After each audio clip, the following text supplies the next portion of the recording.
Hello all, and yeah, it might be over. The the the band, the the me not watching TNA may finally be done, or at least I shouldn't say watching TNA. Me talking about TNA, you know, maybe over after tonight. I would say after tonight, probably after Destination X, but I did want to talk about this pay-per-view because I did get excited for it, and the whole reason I got excited for it was, honestly, two reasons. The first was I had been kind of checking out because next big thing, my friend Brian had been bugging me to check out the Joe Parks Bully Ray stuff, and I finally did, and I was like, you know what, this is actually really good stuff. So that kind of got me excited for the show. And then a couple of days ago, I came across Joe's promo for his match with Austin Aries. And it didn't sound like the Joe that we've gotten the last 3 years. It sounded like the real Joe. The Joe that the ninjas took from us and we never quite got back. That Joe. And I got excited. I was like, wow, you know, if they do that match and they actually let them go out there and let them kind of do what they can do, that'll be awesome. And I want to see that. And then, so, kind of got excited. And then as time went on, I was like, you know what, maybe I really need to check this out. And I'm like, maybe not. But then, you know, I saw everybody on Twitter talking about the show, and I was like, damn, that sounds like a good show. So I checked it out. And before anybody asks, because I'm sure there will be some of you that ask, not many of you, but I know of at least 4 of you, in the whole scheme of things that will ask, yes, I have seen Chikarosaurus Rex. No, I've not done a review of it yet, because I haven't actually seen the whole thing. I haven't actually watched the main event yet, but I've seen everything up to the main event. So I will eventually talk about that show, because that was a really good show that I've seen, and the main event was said to be awesome, so I'm sure it was a great show. But I did want to talk about this. Now, if you do follow me on Twitter, and my little Twitter tag is at the bottom, if you do follow me on there, you probably saw me tweeting tonight about this show. And I wasn't able to, I knew I wasn't going to be able to watch the show live due to just all of the craziness that has been going on since I've moved up here. So, but Doug from Bill and Doug actually did post about, you know, the fact that he, you know, didn't think the show was good enough to actually drive to him living in Houston to Dallas. Now, I actually live closer to Dallas than he does at the moment. So, I honestly said, you know what, if I had faith, this is what I said, if I had faith that I thought Joe and Aries would deliver on what they could do, I probably would make that drive. Because if anybody, you know, if you have followed me on here for any stretch of time, when I actually talked about TNA along for a while, you know that I am a huge Samoa Joe fan. I love Samoa Joe, I really do. Even when he's out of shape, I'm still a fan of his. I still cheer for him. I want him to do good. He rekindled, not that I was ever not a fan of pro wrestling, but he really rekindled a lot of things in pro wrestling and made me believe kind of what I thought American pro wrestling could be again. I know some people won't agree with that, but that's just kind of my take on it. And so I've always been a fan of his, and I've always, you know, wanted to follow him. I've always wanted him to succeed in TNA, and it really bummed me out when he was lavishing in just crap, and he had the dick on his face, and then they didn't use him, and then they were just using him to enhance guys, and it just, you know, and you could tell that he had no passion, and that he didn't really care. And then we had what happened tonight, in which you definitely tell he cared. I don't know if it was just because he was in there with Aries, or if he actually, you know, I don't know, but it was the Joe of old. It was the Joe that the ninjas took from us, and that we have yet to get back, and he miraculously came back to us tonight. But, so that was one thing. The other thing was the Joe Parks Bully Ray match, which I said on Twitter, and I will say it here. So if you want to go back and you want to look, you can see I said this before the pay-per-view, and I think I've said this a couple times on Twitter, and I'm sure others that, you know, have followed me can confirm this, that they had to deliver on that paper. That more than any other match, any other storyline, including the AJ Dixie, Daniels and Kazarian thing. The finish, the next little chapter of that feud, of that storyline, isn't going to be for a while. But the Joe Parks Bully Race thing, there had to be some sort of, it had to deliver tonight in some way.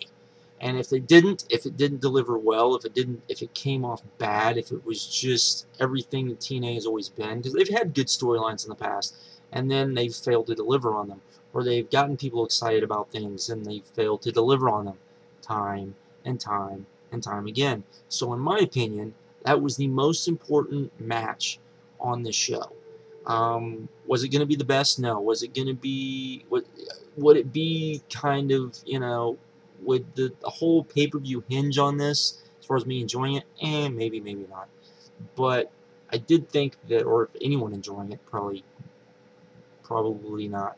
But it had to deliver, and it had to be something where people who bought it for that angle, or people who had been following that angle, were like, I got a payoff. I got a payoff I liked. And I didn't see the pay-per-view before this. Can't remember what pay-per-view it was before this. I didn't see that one, but everyone said it was good. It was a decent pay-per-view, and they felt like they really enjoyed themselves watching it. And I've said this time and time again. TNA has to do that. They have to deliver pretty much every time out. WWE, they don't have to do that. They're WWE. They can, go to pay-per-views in a row, though it's getting to the point where they can't, but in my opinion, but they have to, they can go out and put on okay shows, and it'd be okay and put on a good show, and then maybe everyone's great once in a while put on a great show. TNA really doesn't have that option. They've ingrained in people that the pay-per-views aren't important, that there's no reason for them to buy the pay-per-views. And if you have good pay-per-views and you string them together, it's not going to be one pay-per-view. It's going to be, not 2 pay-per-views, 3 pay-per-views. It probably is going to take like 6 pay-per-views before people finally start saying, wow, these pay-per-views are really good. That's what happened last time. That's what happened when, TNA was kicking ass pay-per-view wise. It wasn't just 1 or 2 pay-per-views. It was lots of pay-per-views in a row. And people felt like, wow, I can always order one of these pay-per-views and I always get my money's worth. And that's what they have to do. Now, are they going to be able to bring people back? I don't know. That's a question for another time. Do they probably still have too many pay-per-views? Yes. There's all of that sort of stuff. But that had to deliver, as my phone goes off. That had to deliver. So there you go. So let me just talk about the stuff I want to talk about. So I'm not going to do a full review. I just want to kind of talk about the stuff I want to talk about. We had Austin Aries versus Samoa Joe, which was for the X Division title, in which Hulk Hogan came out and said it was going to be old school and it was for the title, and so here we go. And as I said, we got the old Joe back. This was an awesome match. It didn't go very long. It seemed like it went plenty long. It didn't really go long. They crammed as much stuff as they could in the time they were given. I think if this went another 5 minutes, this would have been completely awesome. It may have been the match of the night. They were having that type of match. It was kind of sad to see them do the mutual respect thing at the end, because it means we're probably not going to get a rematch. But hopefully they find something else for Joe to do, and they can get Joe to pull out a match like this again, because this is the Joe we know. This is the Joe we love. This is the Joe we want to see. So you had that. You had Kid Cash versus Hernandez, which was fun. You had, Garrett Bischoff and Devon and Robbie E and Robbie T, which who gives a shit about that match? I didn't. So there you go. We had the 3-way, which, they were going to give a title shot on Thursday. Thought that was a little weird, but oh well. You would think you'd want the title shot to be at the next pay-per-view, but whatever they're going to do, I'm sure. I don't know. But it was another really good. It was a good match. It was a lot of fun, a lot of good spots, good ending. We had Crimson versus the returning James Storm as a surprise, who finally beat Crimson. So that was good. They were actually able to use this whole Crimson thing, which has sucked, into something good with James Storm, so that was fine. We had Gail Kim versus Miss Tessmacher. This was, I heard the match before this was actually better. This wasn't all that great. And Tessmacher won, which was kind of weird, but I thought. But anyways, then we had Billy Ray versus Joe Parks, and they did okay. They went out there and they did what they had to do. I thought the match was fun. I thought it worked. This didn't have to be a great technical match. It just had to tell a really good story, and that's what they did. And it was awesome for telling a really good story, and I was fine with that. And I enjoyed myself, and they delivered on it. And that's all that I can ask, and that's all that I wanted. And they did it. So I cannot blame them for that. And they've been putting on. Again, I haven't watched a lot of the TV. I've watched parts of the TV. I haven't watched all the TV. But just from the people that I do listen to and the people that I respect their opinions, they have all been saying the TV has been very good for months now. And you're not going to, the thing is that, people have this idea that you can just turn around, the TV ratings in a week. And that's not going to be the case. You have to build towards it. You have to get the fans kind of excited about your product, and you have to get a buzz going, and you have to, I think you have to get the diehards to talking about it, so then you get a buzz going, and then the more casual, those levels between the diehard and the casuals, you start getting more and more of a buzz until finally you get a good enough buzz where then the ratings do start to change. So, and that's what it's going to take. And I think this was the first step, because you showed that you can take a storyline that you've been building for a while and you can actually deliver on it, which has been probably one of the biggest problems TNA has had since its inception, to be honest. So there you go. Then we had the tag match, which was awesome, to say the least. This is why I love tag team wrestling. This is why I wish we could get more matches like this, because when you utilize the belts, this is what I wish the WWE would do with their belts. If you're not going to have tag teams and you're just going to go out there and you're going to, stick, some main event caliber guys or semi-main event caliber guys in a tag match and let them go out there and let them put on a fast-paced, cool tag match.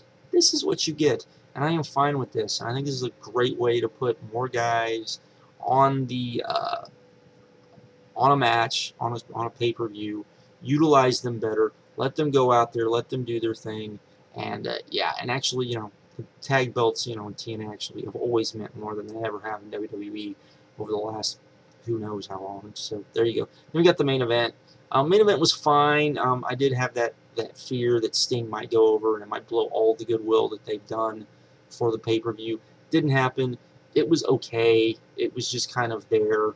The end was, the very end, after Rude won, I thought was completely stupid. I didn't really understand it, unless somehow you're going to do Sting versus Rude again, which I don't know why you would do.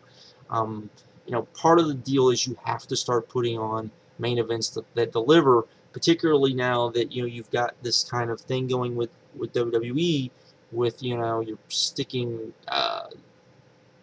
you've got, if you're going to keep this feud with John Cena and John Laurinaitis, you can kind of see what the other company's doing. Why wouldn't you, on the fly and say, hey, we need to put Bobby Roode in there with guys that can have really good main events and really deliver on the main events, and get people saying, hey, at least TNA delivers on their main events. Those are the types of things that you have to do.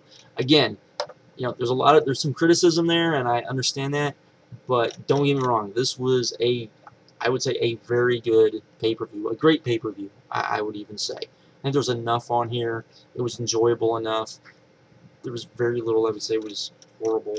So, yeah, it was what it was. So, there we go. So with that, I'm out. Have a good one, and a tour.